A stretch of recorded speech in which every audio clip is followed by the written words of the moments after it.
Hi, good afternoon. We are getting started. My name is Roger Bora. I'm a partner in Thompson Hine's Intellectual Property Group. I'd like to welcome you to today's webinar. Before we begin, a few housekeeping items. Today's program is being recorded, and we will send a link to all attendees within 72 hours of today's presentation. If you have any questions during the webinar, please feel free to use the question box located in the control panel on the right side of your screen to submit questions. We will answer as many questions as we can at the end of the webinar.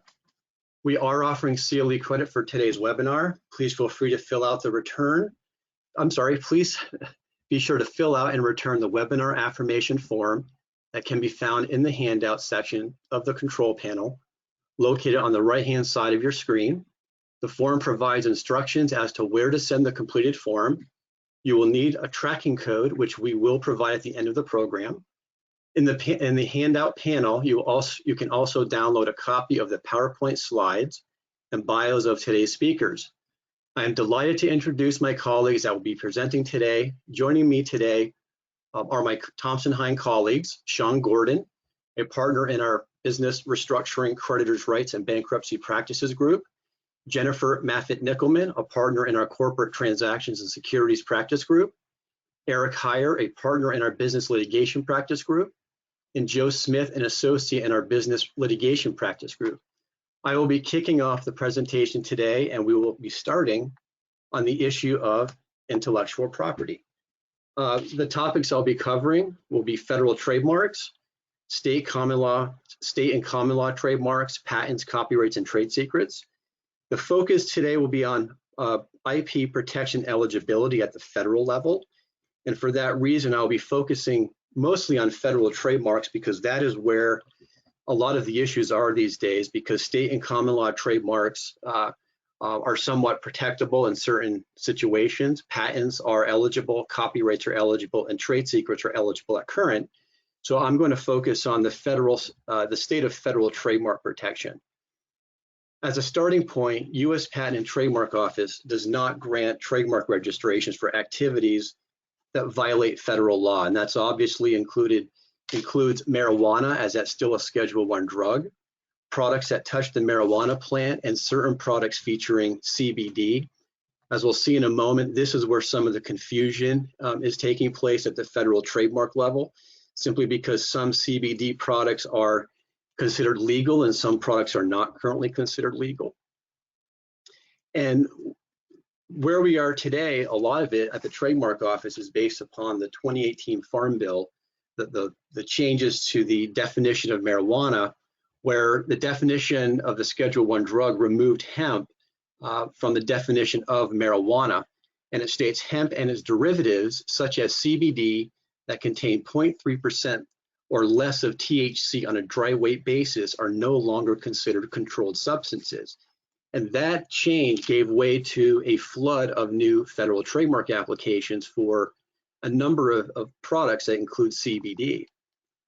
But what the Farm Bill did do is it preserved the FDA's authority to regulate certain products that include CBD. So even though companies are securing registration for CBD-infused hand lotions or shampoos, they are running afoul of some of these regulations on other types of products. And that's because CBD is considered an active ingredient in an FDA-approved drug, and the FDA does not allow CBD to be used in foods or dietary substances, and that includes human and animal foods and edibles, absent FDA approval. Now, there has been some exceptions to this general rule, which is hemp seeds, hemp seed protein powder, and hemp seed oil, because those have been regarded as being safe. So technically speaking, companies that are selling edibles and dietary substances can actually secure federal trademark registration as long as it includes those types of products. I'm sorry, those types of substances from hemp. And what we're seeing since this is a lot of companies actually believe that CBD products have become legal, all CBD products under the 2018 Farm Bill. And what they don't recognize is that the FDA and the FTC still regulate some of these activities.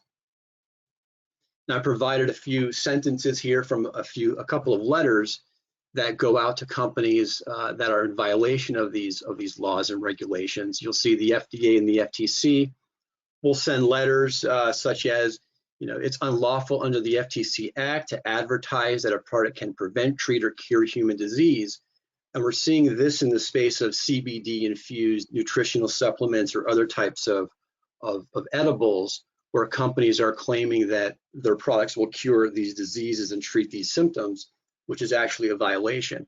And at the end of the second sentence, it says, based on the available evidence, the FDA has concluded that the prohibition in Section 301(2) of the FDCA, of the FD&C Act, applies to CBD.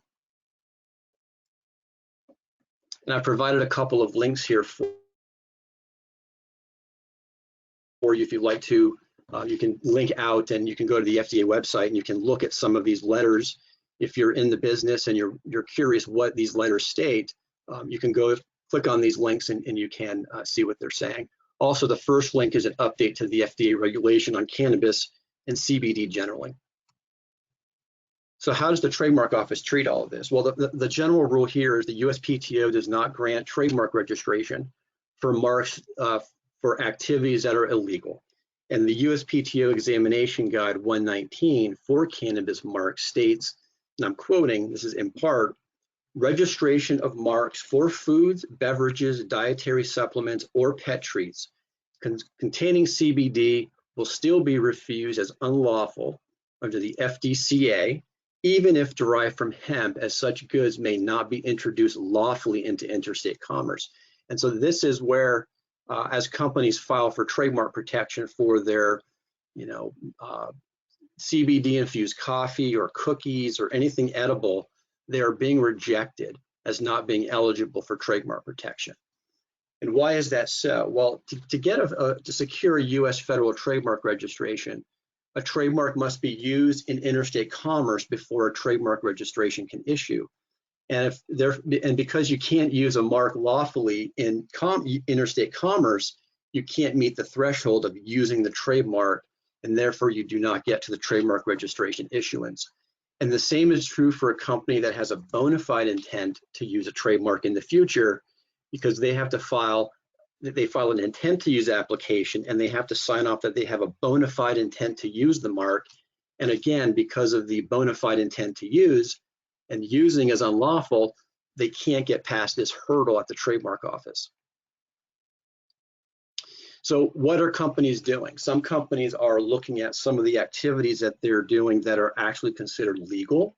So we can register marks for legal activities. And the hope is that those registrations for legal activities would preserve rights for future registration for goods that are currently considered unlawful, including CBD-infused foods and marijuana itself.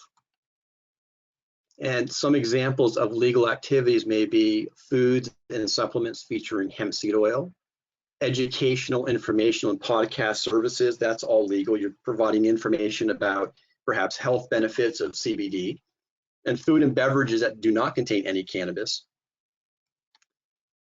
And again, registering marks for goods that are legal can actually preserve or potentially preserve rights down the road for securing registration for these goods that are currently illegal. And what do we rely upon? Oh, I'm sorry. This is an example of securing a registration for legal products. Perhaps providing information about CBD-infused nutritional supplements, perhaps recipes for CBD and marijuana-infused foods, supplements featuring hemp seed oil. And we do that based upon the likelihood of confusion standard. So what that means is if the average consumer, if you had a registration for providing information in the field of CBD-infused cookies, and so the question is, would the average consumer reasonably believe that a company that has a registration for, say, Abracadabra brand of informational services for CBD-infused cookies, would the average consumer believe that Abracadabra brand of CBD-infused cookies would originate from the same source? And the answer is, the general answer is yes, most likely.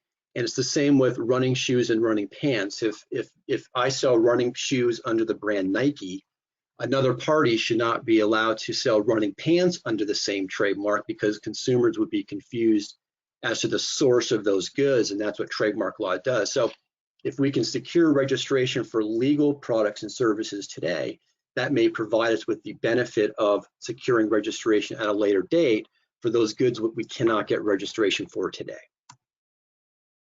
And there are certain federal guidelines at the trademark office that each application must abide by, and the applicant, I'm not going through those today due to time, but one of the things I wanted to reference is fraud on the office. You see, companies filing for trademark applications for goods, say for nutritional supplements.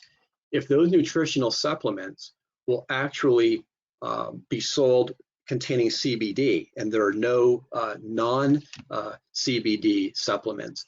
If I secure a registration for my trademark for nutritional supplements, that is only going to protect me, as the bullet point above the fraud on the office. The scope of the registration will be limited to goods that are compliant with federal law. So if my goods are not compliant with federal law, any registration that I receive technically is likely not enforceable. So it's kind of provides a false sense of security, if you will. Now, currently skincare products and cosmetics that contain CBD are being allowed and they are being registered as long as they comply with the 2018 Farm Bill and other filing requirements. So there are, some of the goods are proceeding through, some of the marks are registering. It's typically just the edibles at this point. And there is a good case here if you're interested. This is a TTAB case, Trademark Trial and Appeal Board case. The link is live, so if you get to these slides, you can click the link. It will take you to this decision, and it will run down the analysis of why CBD-infused edibles are not currently eligible for trademark registration. Let's talk briefly about state and common law trademarks. State trademark registrations.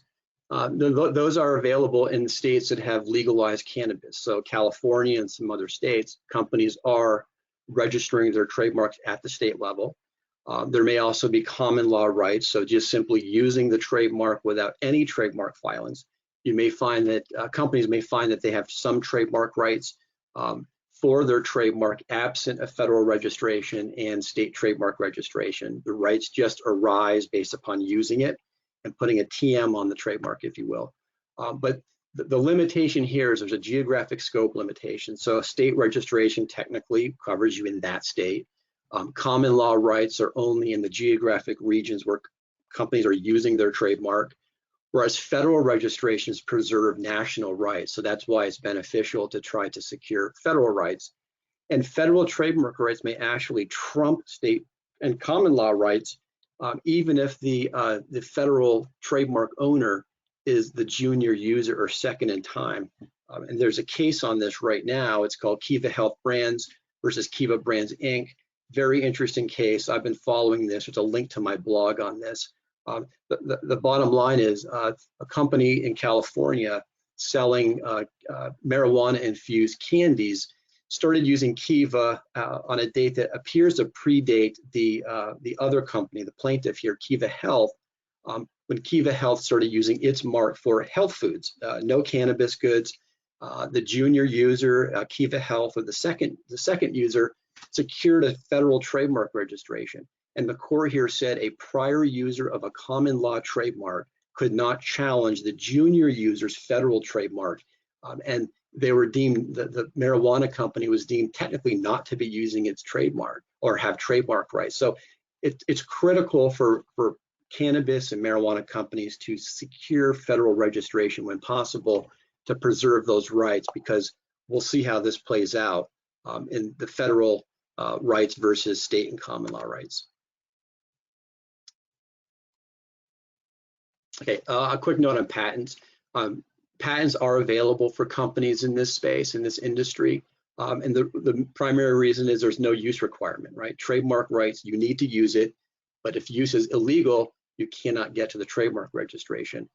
Patents, you do not need to use, and also patents grant the right to exclude others to use, not the right to use yourself. So Again, patents are currently available in this space. The government will issue them if they meet the patent laws. And anyone interested listening should talk to their patent lawyers about securing those or what rights they may have for patent protection. Copyrights, the same thing. There's no use requirements for receiving a copyright, a federal copyright. Therefore, securing a copyright registration for your logo or written materials or photographs or software, all eligible. At this point, companies are eligible to receive from the federal government. And trade secrets, again, this is a secret information you have, formulas, a process or method that are not generally known to the public. As long as a company maintains trade secret protection, undertakes all the necessary steps to preserve the trade secret rights, they can secure trade secret protection, or they can maintain trade secret protection. For more information on this particular topic, on my blog at trademarktitan.com, you can listen to a podcast on how to protect cannabis trademarks. And with that, I will turn it over to Sean Gordon. Well, thank you. Thank you very much, Roger, and good day, everyone. I'm Sean Gordon. I'm a partner in the Bankruptcy Group here at Thompson Hine. I'm based in the Atlanta office. Occasionally, I do work out of our firm's Cleveland office. By way of background, I've been practicing since 2001 in the insolvency space. We handle a lot of creditors' rights matters, including lender work, Chapter 11 reorganizations, liquidations, receiverships, loan workouts, and other litigation matters, both inside and outside of bankruptcy. Today, we're going to talk about the intersection of cannabis and bankruptcy. And basically, bankruptcy and cannabis do not mix well together as things stand. Under the current state of the law, it is very difficult, if not impossible, for a struggling cannabis business to avail themselves protection under the bankruptcy code. And unfortunately, the unavailability of bankruptcy relief for these companies impacts not only the companies that are in the business of selling marijuana products, but also their creditors, as the bankruptcy court is typically a forum for transparency, and it's a place for creditors to recover a fair distribution on their claims under the circumstances. So for today's purposes, we're going to discuss some selected noteworthy cases that have analyzed why cannabis-related businesses are not allowed to be in federal bankruptcy court. Then I'm going to talk about some alternatives to federal bankruptcy, such as assignments for the benefit of creditors, receiverships, and out-of-court workouts that debtors and creditors can look to for relief in this environment. So we'll start by talking about some of the cases that have been banned from bankruptcy court where there is a direct relationship to cannabis operations or products. Since 2017, there has been a directive by the U.S. Trustee's Office to move to dismiss bankruptcy cases if the assets or income are derived from marijuana. Now, obviously, this is inconsistent with a growing number of states and their policies that are legalizing cannabis products. And at least as of April, we counted 17 states and Washington, D.C. And of course, the U.S. Department of Justice has been diverting resources away from prosecuting marijuana-related crimes. So all of this does seem inconsistent, but a debtor with marijuana business that is actively seeking bankruptcy protection under federal law is technically continuing to commit a crime under the Controlled Substances Act. So that is the basis upon which most of these bankruptcy courts that are looking at this issue have ruled. In terms of the cases that have a direct relationship to cannabis, the rent right case has been cited very often, kind of one of the earlier seminal cases on this issue, coming out of the bankruptcy court in Colorado in 2012. In that case, you had 25% of the income of that debtor was generated from leasing warehouse space to tenants, and those tenants grew marijuana. The court looked to Section 1124B4B of the Bankruptcy Code on motion of the U.S. Trustee's Office and determined that it was really gross mismanagement of the estate to continue basically a criminal enterprise, and concluded that it was a bad faith filing. That case was dismissed. This line of thinking started to extend into the individual cases after that. And in the Johnson case, which came out in Michigan in 2015, that was an individual Chapter 13 case just a person trying to reorganize, where half of that debtor's income came from growing and selling marijuana, and the court held that that was just simply patently incompatible with the bankruptcy proceeding and enjoined that debtor from continuing that business while he was in bankruptcy. The Way to Grow case started to have courts kind of extend this thinking, and that is a little bit more attenuated relationship with the marijuana industry. The debtors just simply sold marijuana-related growing equipment and supplies to other businesses that sold marijuana, but not marijuana itself. There was a secured creditor in that case that moved to dismiss the case. That motion was granted. The court found the case could not continue, again, because the debtor was complicit in a federal crime, and also that dismissal was required where, as it was the case in that case, a trustee or a debtor in possession, as in Chapter 11, is required to process and administer assets that are illegal under the Controlled Substances Act, or alternatively constitute proceeds of an illegal activity. Fast forward to a year later, and you have the Basra case, again coming out of Michigan, this time the Eastern District. In that case, the debtor leased a portion of real estate to a company that operated as a medical marijuana dispensary. The debtor wanted to use the bankruptcy process to reject that lease and enter into a new one for the same type of business. So again, this analysis is getting even further attenuated to whether there is current or future conduct that's at issue. The bankruptcy case on motion dismissed that case on grounds that the debtor had unclean hands and had not untangled itself with the pot-related business that violated the CSA. An interesting case to come out after that in the Ninth Circuit, which I'm sure a lot of the folks on the call know that they can sometimes, the Ninth Circuit sometimes finds themselves on the fringe of legal analysis. It's the one bankruptcy case that actually got to a plan of reorganization for a business that was connected to the marijuana industry, but it was really because of a procedural loophole, and I don't think it could be used for precedent except for if there is a similar kind of a waiver as took place in that case. The debtor in that case was a landlord who leased property to a business that grew marijuana. The case was not dismissed outright despite motion by the U.S. trustee. The court basically said, I'm going to hold that motion in abeyance until the plan is proposed, and then you can revisit that argument. The debtor had proposed a plan to reorganize. That plan was confirmed. The Ninth Circuit held that the trustee's motion to dismiss, which again was initially denied without prejudice, was simply waived due to the trustee's procedural failure to renew that motion at a later point in the proceeding. So even though the debtor was connected to a marijuana-related business in Garvin, the court nevertheless ruled that the debtor's plan was perfectly fine under Chapter 11, and it didn't matter that it violated federal law. It only had to comply with the relevant Chapter 11 provisions for plan confirmation.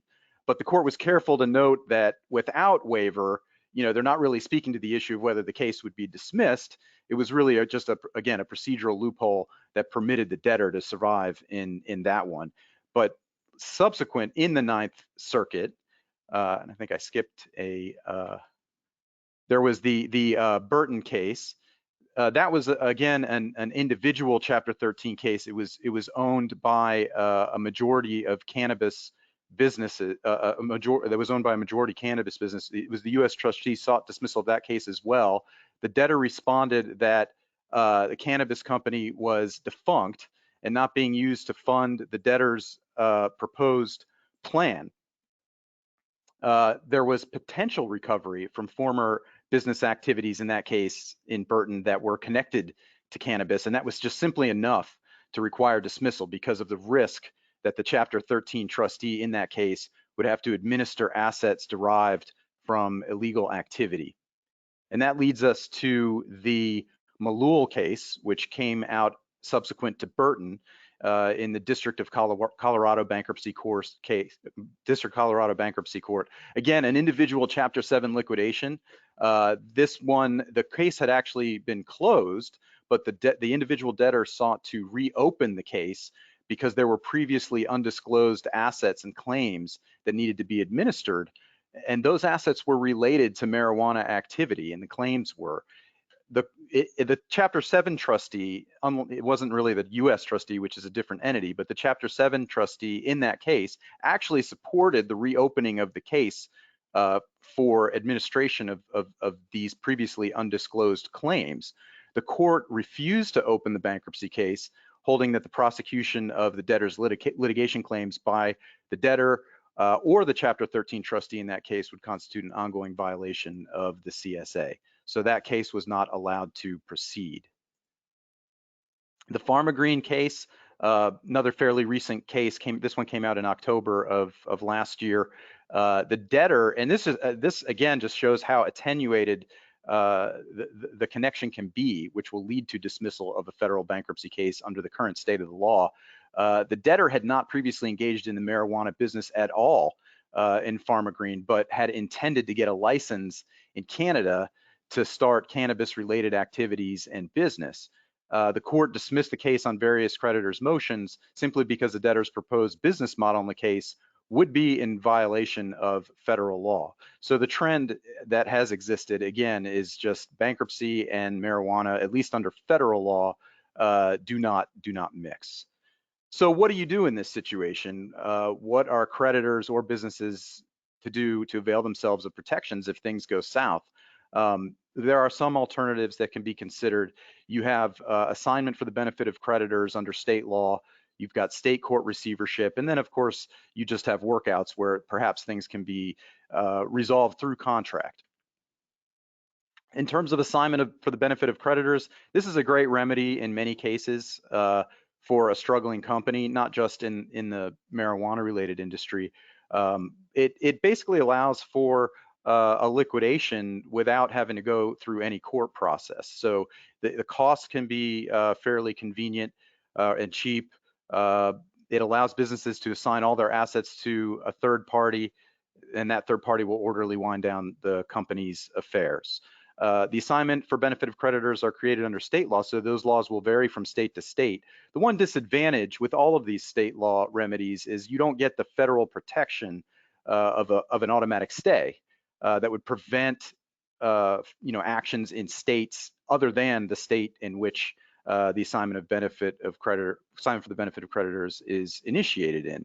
But again, this could be a viable and cheaper alternative for businesses. Another viable alternative, and this is often used by lenders and creditors, is receivership. This is a court action. It's under state law, and the state court can appoint a receiver to run the company, oversee it during distress. The receiver can operate the company. It's not a liquidation. So sometimes if you've got a going concern business, that might be a better route to go.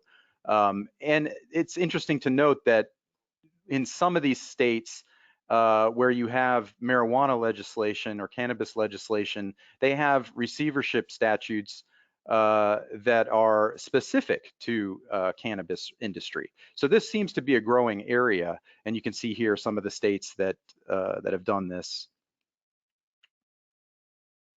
In terms of receivership, looking ahead, if there are loan documents at issue, you can always include provisions that are very favorable to the lender or a creditor, where the borrower will consent in advance to appointment of receiver, and that the borrower consents in advance to permitting the receiver to sell the company's assets at a going concern, as I mentioned earlier. Finally, workouts, really just getting all the parties together and trying to work out the debt. This is, again, outside the court system. You may have borrowers or creditors or lenders that are not cooperating. There is a concept of a composition agreement, which provides creditors with an equal share of whatever available asset pool based on their pro rata share of those assets in their claim. It really is a way to cut cost if you can get all the parties on one page. And even where bankruptcy or some of these other remedies are not going to be employed, it's often a good idea to kind of go into the books and records and figure out what are the total assets and what would be the result if a bankruptcy were filed if you're trying to work out a negotiation. And with that, I will turn over the microphone to Jennifer Maffett-Nickelman, who's going to talk about some of the banking and financial obstacles that are related to cannabis. Thank you, Sean. Jennifer. As Sean said, my name is Jennifer Maffin-Nickelman. I'm a partner out of our Dayton office in the corporate practice group. I do general corporate work, also do some M&A work, some deal transactions, and I lead our firm's franchise practice as well. So as Roger and Sean have talked about, a lot of states have been legalizing CBD, marijuana, that's the right term there, but it's still illegal under federal law. And one of the areas that really impacts is banking, because banking is mostly regulated by federal law. So right now, under the current federal law, banks are generally rejecting cannabis companies as customers. There's just too big of a risk for them. Regulators have come in and said you'd be aiding and abetting illegal activity, and you just can't do that. So there's a really big risk for the banks to take on, and the big banks have just said, we're not going to do it. Some smaller banks, credit unions have said, all right, we'll try this, but it's a really significant use of resources. The paperwork required, the steps that are part of the workarounds that really have been found to be one way to provide service to these entities. It's just a significant use of resources. So it's really creating a problem and an obstacle to these companies that are in growth mode, right? There's a lot of M&A going on in the space, a lot of acquisitions. It's just a really growth opportunity area, and this lack of banking is really causing a problem. I mean, imagine trying to run a business without a bank account. I mean, banks won't even let these companies open a bank account. They won't lend them money. Some of your just basic normal routes to capital and access to capital is just not available to these companies, which is, I mean, right now when they're in growth mode, is really limiting some of this economic potential out there. And it's not just limited to cannabis touching companies. As Sean said, the law is spreading out that it's not just people who are actually selling CBD, it's companies that supply product to those companies that are directly touching the cannabis product. And suppliers are having issues with their own banks. Some of the banks won't count the receivables in their borrowing base, for example. Some banks are really raising issues, and these suppliers are essentially adding a middleman. So they're selling to an intermediary company, and then that company will sell to the cannabis touching company and the end user in order to avoid any issues with their own banks. So it's just creating huge inefficiencies in the system and what is showing itself to be a real growth opportunity now. So current workarounds, what are these companies doing? Primarily, they're dealing in cash. So they're walking around with bags of cash. They're depositing huge amounts of cash on a daily basis. And yes, it's hugely inefficient, right? Again, go back to think about trying to run your business with cash only. But it's also creating a real high risk of crime. And it's actually happening. There's some really tragic stories of robberies, real violence, because criminals now know that these companies are operating in cash because they don't really have any other option. So banks, one of the workarounds that some banks have been willing to do, again, not the big ones, but some of the smaller ones, is for every bank transaction, they'll take on a cannabis company as a customer, and every transaction they do with that customer, they have to file a suspicious activity report, which again is a lot of paperwork. And again, just raises the risk for the bank. So it's not a great workaround, but the smaller banks need the business, and they're willing to do this for some of these customers. So that is one thing that they're using for a workaround. Some of the small credit unions are doing this. They're not directly regulated by the federal government in some cases, so they don't have as direct worries like the national banks, but they're charging outlandish fees because of the risk and because of the workarounds that they have to do and the additional paperwork.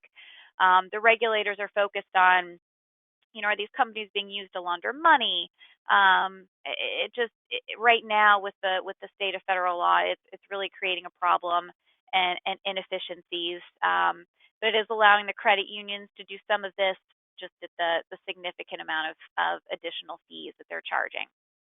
All right, so what is a possible resolution to this short of full federal legalization of marijuana? Safe Banking Act. So this is the Secure and Fair Enforcement Banking Act. This is a bill that would permit banks to do business with cannabis-related companies, even though the product is illegal under federal law. It's actually been introduced in some form or another in every Congress going back to 2013. And it has passed the House several times, but never the Senate. Most recently, just last week, it actually passed the House again on a pretty bipartisan basis, actually. So this is before Congress, and it really would address the biggest problems in the industry right now and allow the industry access to just the normal banking channels. So how would it work? What it does, the bill is designed to essentially provide a safe harbor to banks, that adverse actions can't be taken against them solely because they're doing business with cannabis-related companies. It expressly limits several actions that regulators could otherwise take. Agencies would be required to update their guidance and their regulations to give banks more comfort that they can do this without getting dinged. And just the bottom line is, it would allow these cannabis-related companies to access services of federally regulated banks in states where cannabis is legal. So in states where it's not legal, you're still going to have your state regulations to deal with, but this takes that barrier out that because these products are still illegal under federal law, it takes away that risk of the banks to allow them to serve these companies. So is it going to pass, right? It's been introduced every year since 2013. Everybody's talking about it. I don't know. There's some momentum for it, that's for sure. But the bill currently has 7 Republican co-sponsors. So we've got 50 Democrats in the Senate. You need 10 to get a filibuster-proof majority. Do we have 3 more out there that are willing to join and come along? There's one more, Senator Pat Toomey, Republican out of Pennsylvania, and he's the ranking member on the Banking, Housing, and Urban Affairs Committee. He has voiced support for the bill. That's the committee that this bill would have to go through, so that's important. We'll see what happens there in committee. Now, one of the surprising things that came out after this passed the House last week is Senator Brown, Democrat from Ohio, who's the chair of that committee, kind of threw some cold water on it, to my surprise, and said, we're not ready to move on it. I think his exact quote was something to the effect of, we need to focus more on the housing and urban affairs. We've been focused too much on the banking and Wall Street part of this committee, and we need to do some other stuff first. And quote, still need to look at a number of things. So that wasn't a really great endorsement of this bill and a quick passage from the chair of that committee. But as they say, watch this space, we'll see. There does seem to be a lot of momentum on this right now. Certainly more than any other times when we've been watching this bill. Again, there's just a tremendous amount of economic opportunity out there. So we may be able to get some Republicans on board to finally get this passed and really help those out in the industry and the suppliers as well, right? So again, watch this space. We'll see what happens on the banking front. And with that, I'll turn it over to Eric Heyer and Joe Smith.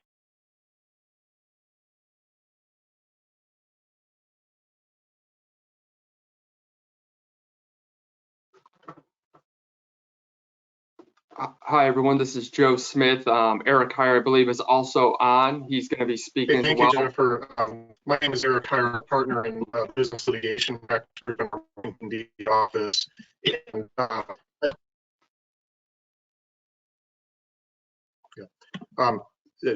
Joe, can you hear me? I just want to make sure everyone can hear me. I can hear you.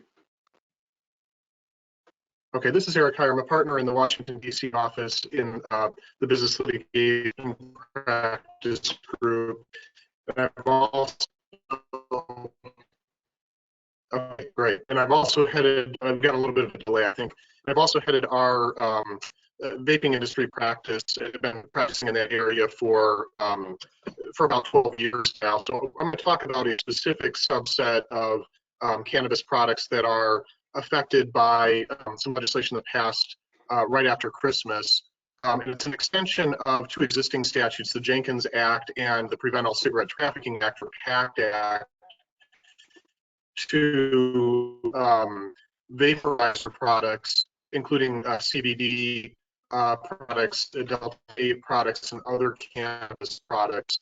So even though the statutory definition that applies to this legislation is electronic nicotine delivery systems, the statutory definition is broad enough that it covers a lot of products that don't necessarily contain nicotine, and really covers any sort of product, even if it doesn't actually have any sort of liquid or oil substance in it, but it's just the hardware or the vaporizer device or components or parts.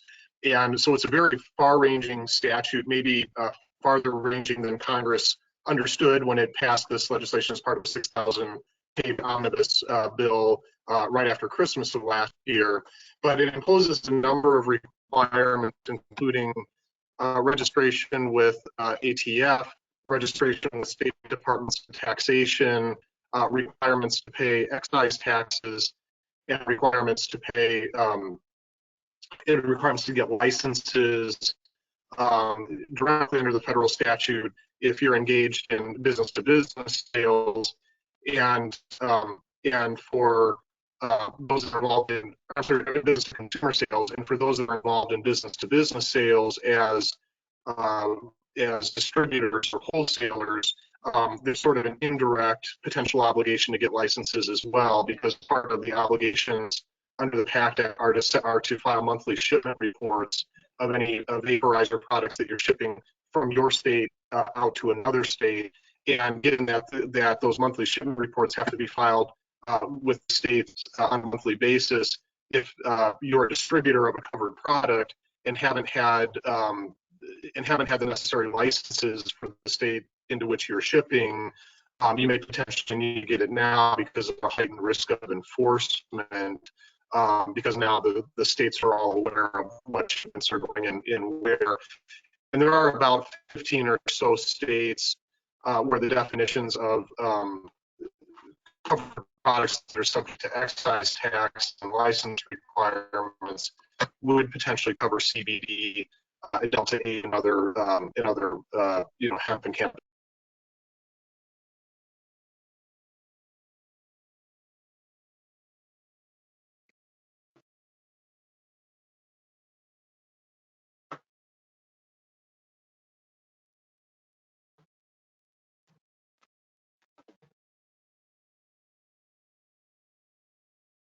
Eric, are you still there? I think we might have lost you.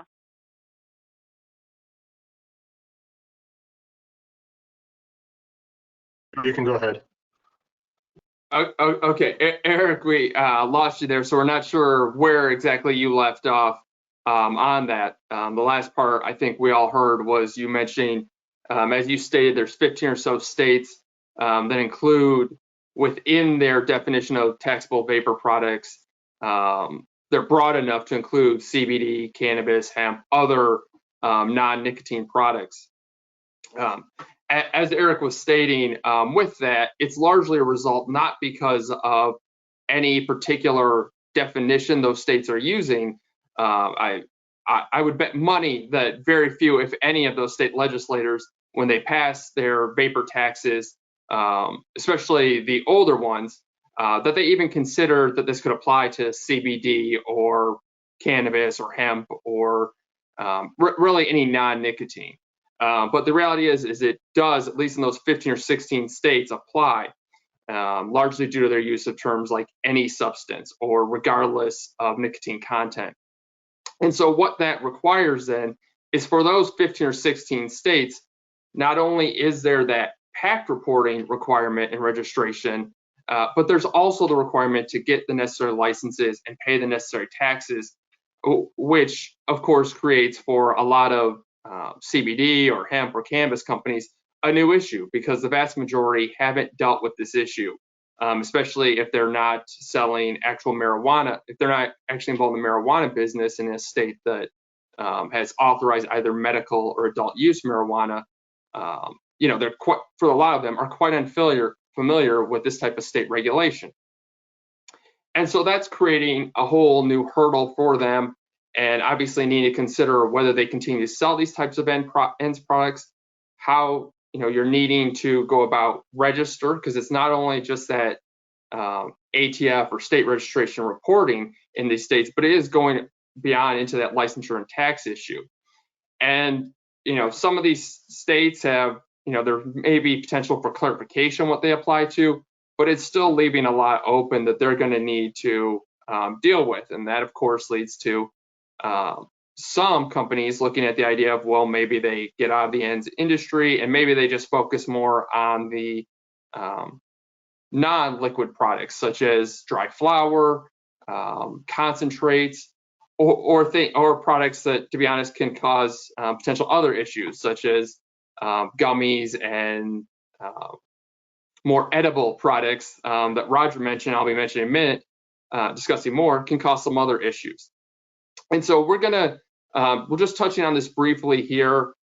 We expect to talk more about it at the upcoming webinar in May, when there'll likely be further developments and clarification on this issue, as well as you see on the slide there, it mentions part of all this is UPS being prohibited from shipping ends products, which would include hemp, CBD, Delta-8, starting when USPS issues their final rule, which they were actually supposed to do on Monday.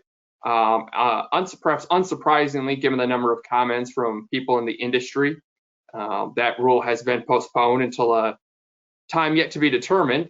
But when it does, that'll obviously have a big effect on a number of companies in this space, because again, a lot of these companies, especially the CBD and Delta-8 and hemp, they're smaller companies. They're not large. They don't have large distribution channels. They don't necessarily even have steady flow with like UPS and FedEx, which have also gone the route of prohibiting shipping of ends products.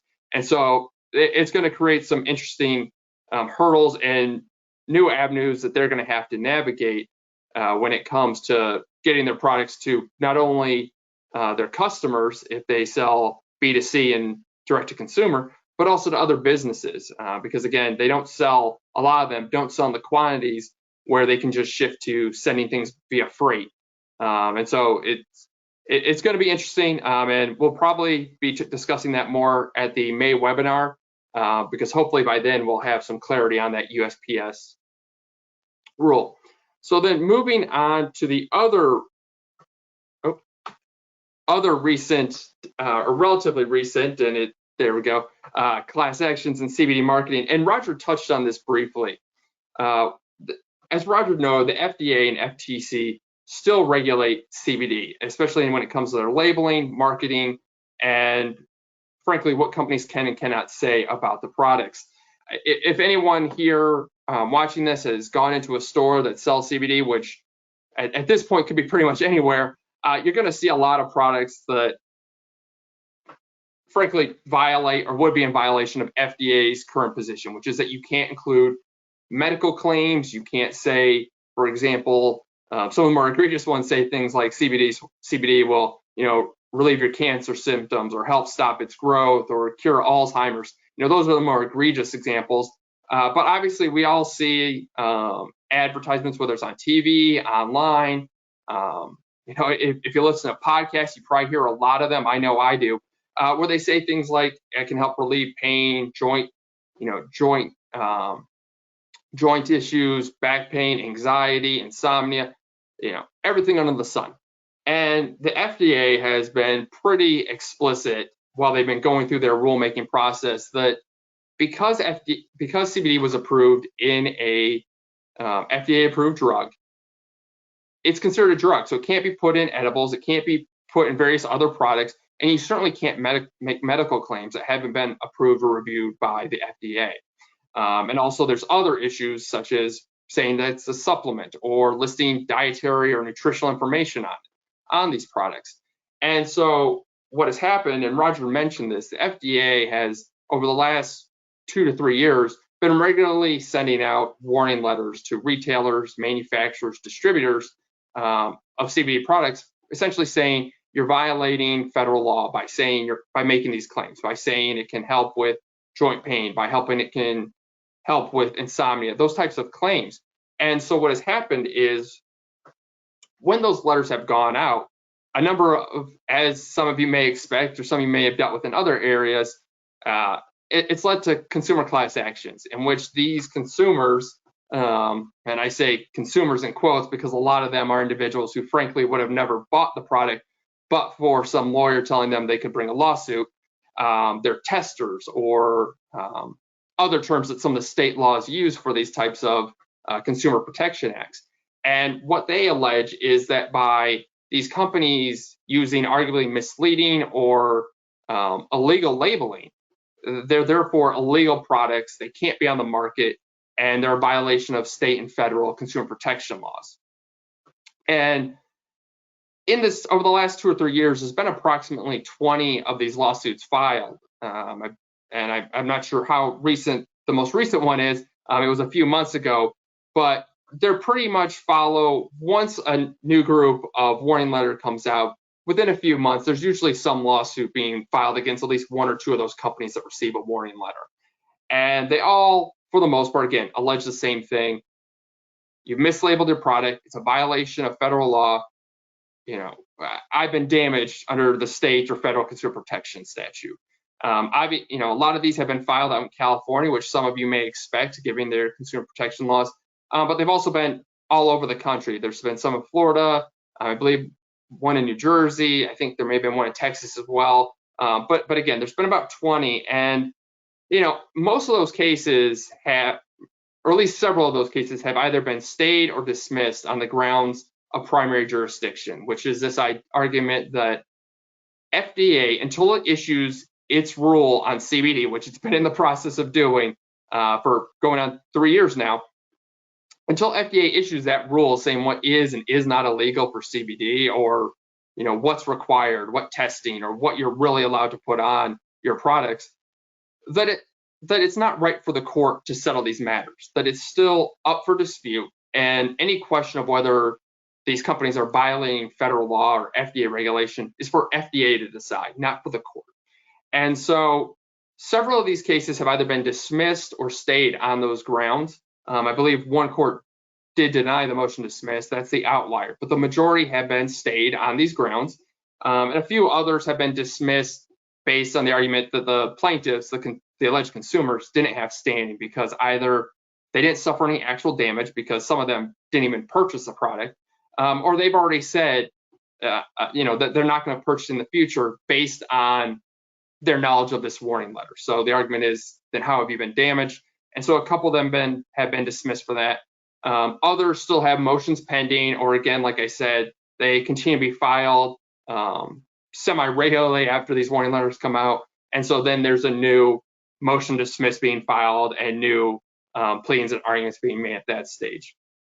But obviously, this is an ongoing concern if you're in this industry or if you work with companies that are in it, because you want to make sure you're getting your labeling right. And so the main ways to avoid these kind of class actions are: keep it simple. Avoid making those medical or health benefit claims in terms like dietary supplement. I mean, that is the biggest way these companies are getting in trouble, not only with the FDA, but also in these class actions. The other aspect is work with reputable labs to ensure that the correct amount of CBD is listed on the label. At least a couple of these consumer class actions have included not only allegations of violations of FDA regulation, but also that the amount of CBD in the product doesn't actually match what's on that label. Oftentimes, at least in a couple of cases, it's been what you would expect. There's less CBD than what you're claiming on the label. But there have been I believe at least one where the claim was there's actually more CBD in this product than what's on the label. That poses a potential risk because of how the amount a person takes is based on what that label says. If this isn't accurate, it could pose a risk to that person. Therefore, it's misleading. And again, a violation typically of a state Consumer Protection Act. So those are the two main ways to avoid these issues. We have on there on the slide, and I believe as you'll be providing the handout, the link to our website where there's an article that Roger and I did when these consumer class actions first popped up. And it kind of lays out in more detail what they're about, what some of these arguments are, and how companies in this space can help try and avoid getting sued for these types of alleged violations. So that pretty much wraps it up. And so that brings us to what I'm sure everyone's been waiting for, which is the CLE code, which is Legal Issues 4.29. Again, that's Legal Issues 4.29, and that's necessary for you to get CLE credit. At this point, I will turn it over to questions. I know you all are probably putting in the chat box, and if you have any questions, we'll try to answer that as we can.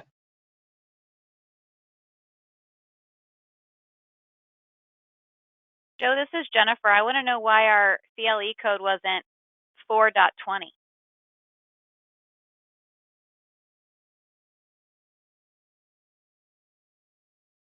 Excellent question, Jennifer. Thanks, Sean. All right, do we have any questions coming in? I'm watching the chat box. Haven't seen anything yet. Joe or Eric, do you guys have any prediction about when, under federal law, all of these issues are going to go away and we're actually going to have a federal law that legalizes? Can you predict for this group? My best expectation on this, and don't hold me to this and don't bet money based on it, but I would expect within the next 5 years, we're going to get more. And I know that seems like a long time, but I would just look at how fast things have moved just in the last few years. I live in Virginia. If someone had told me when I moved here 10 years ago, Virginia would have shifted from, marijuana is the devil's lettuce to fully legal within 10 years, I wouldn't have believed you. And it's moving quickly everywhere. It's not just in the states where you would expect. It's not just the Californias or Colorados of the world. Louisiana right now is considering a bill to expand legalization. A number of states are considering medical marijuana being legalized. Likewise, state voter referendums. I mean, it's going to happen, and it's going to get to the point where it's just not going to be feasible to keep this separate structure of having 30 or 40 or 50 states all having a legal status of some sort, and the federal government still saying it's a controlled substance when it comes to marijuana. And likewise with that, that's going to lead to help resolve, hopefully, some of these banking issues, bankruptcy, tax issues. I know that's a big issue too. You can't deduct the cost of your business, which creates a lot of headaches. And then likewise, FDA has been working on their rule when it comes to CBD for the last 3 years. They put out, additional information in February saying they were still, or I believe it was January, still gathering information, but hopefully that'll come within the next year and help give some certainty, at least for the space that for the most part right now is viewed as fully legal, with the exception of a couple states where there's still some question of whether you can sell CBD. But again, don't hold me to it. But I would expect within the next 5 years that there's going to be some federal legislation, significant federal legislation that really clarifies a lot of these issues. So Eric, do you agree? Do you want to put a wager on it with Joe about who can get closest? I think I'm going to defer to Joe this time around. I think if anything, it could actually be sooner than that. Sooner than 5 years. We'll see. And it's interesting because some of these states like Virginia that have just legalized at the state level, we're seeing the actual implementation date be, kicked out. It's not like necessarily July 1st of this year, like much, state legislation is. So they understand that there's a lot of regulatory infrastructure to put in place too. So even when it does pass, the effective date will be another thing to keep in mind as well. It's not going to be an immediate, immediate effectiveness, I believe. So. Okay. Thanks, everybody. I think we are at our 1 o'clock. Jacqueline, anything else we need to tell the group before we all sign off? Hey, yeah, Jen, this is Roger. All right. If anyone has any other questions, and we didn't get to them today, feel free to send us an email. We'll look in any other questions we have in the system. Our contact information can be found in our bios. If you are not currently receiving our updates and invitations, we invite you to go to Thompson Hine's website and register to receive our mailings under the Publications tab. We want to thank everyone for attending today, and we hope that you enjoy the rest of your day. Thank you. Thanks, everyone.